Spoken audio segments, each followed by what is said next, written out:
Saya pernah tanya sama beberapa teman-teman di BUMN. Saya sampaikan. BUMD. BUMN. Oh ya. Ya, dulu BUMN beli dari siapa? Saya tanya, beli dari siapa?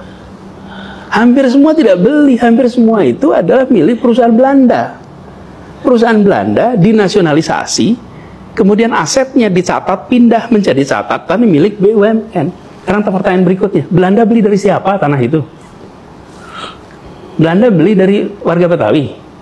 Ya enggak ada. Ya ada lah. Belanda datang ke sini dia pakai garis saja sendiri tanah itu.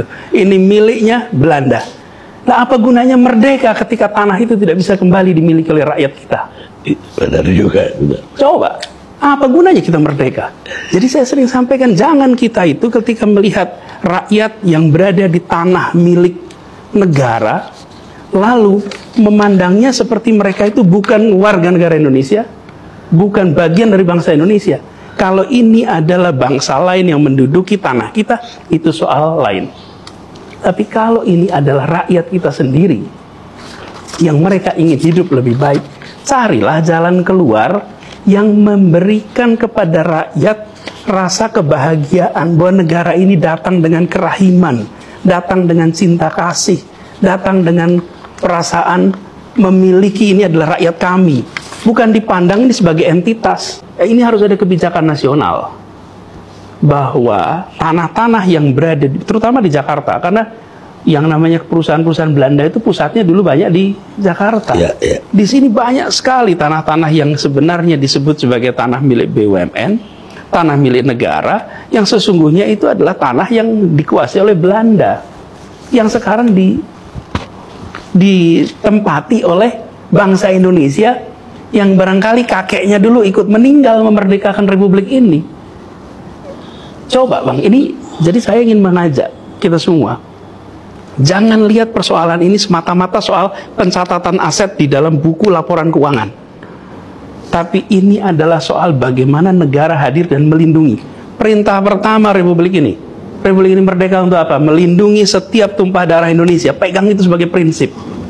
Dan jadi saya ketika melihat persoalan tanah di Tanah Merah dan tempat-tempat lain, saya selalu sampaikan, sekarang kami hadir berikan solusi. Yuk kita cari jalan keluar hukumnya tuh, yang terakhir tuh Bang. Kita ini seringkali nomor satunya tuh hukum dulu. Ini pakai prinsip keadilan, prinsip kepentingan umum, prinsip akal sehat, lalu cari regulasinya sehingga tiga itu bisa jalan. Nah, dengan begitu, keputusan-keputusan yang kita buat adalah keputusan yang berpihak pada rakyat. Rakyat kecil di dalam kampung-kampung itu Bang mau minta tolong pada siapa? Yang bisa kirim SMS, WA, telepon gubernur, wali kota, menteri, ya petinggi. Rakyat itu, mereka butuhnya pemegang kewenangan, mengambil sikap, saya melindungi, saya mencintai, saya memberikan rasa aman. Nah, itu yang jadi pegangan saya ketika saya harus berurusan dengan kampung-kampung itu Bang. Ya, ya. Termasuk ketika muncul persoalan itu. Jadi saya yakin betul bahwa jalan tengah yang kita lakukan kemarin itu adalah untuk mereka bisa mendapatkan penghidupan yang lebih baik, kehidupan yang lebih baik.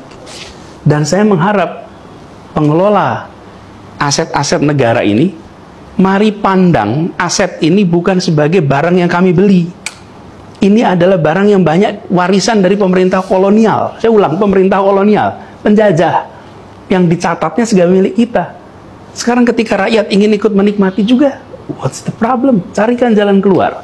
Mudah-mudahan ini dengar ini. Saya sudah berkali-kali menyampaikan di dalam pertemuan-pertemuan ketika saya menjadi gubernur berurusan dengan BUMN, saya sering sampaikan itu, bahwa sudah saatnya kita mengatur ulang cara pandang kita terhadap rakyat yang sudah puluhan tahun tinggal di sebuah tempat yang tanahnya adalah turun-temurun dari kolonial Belanda.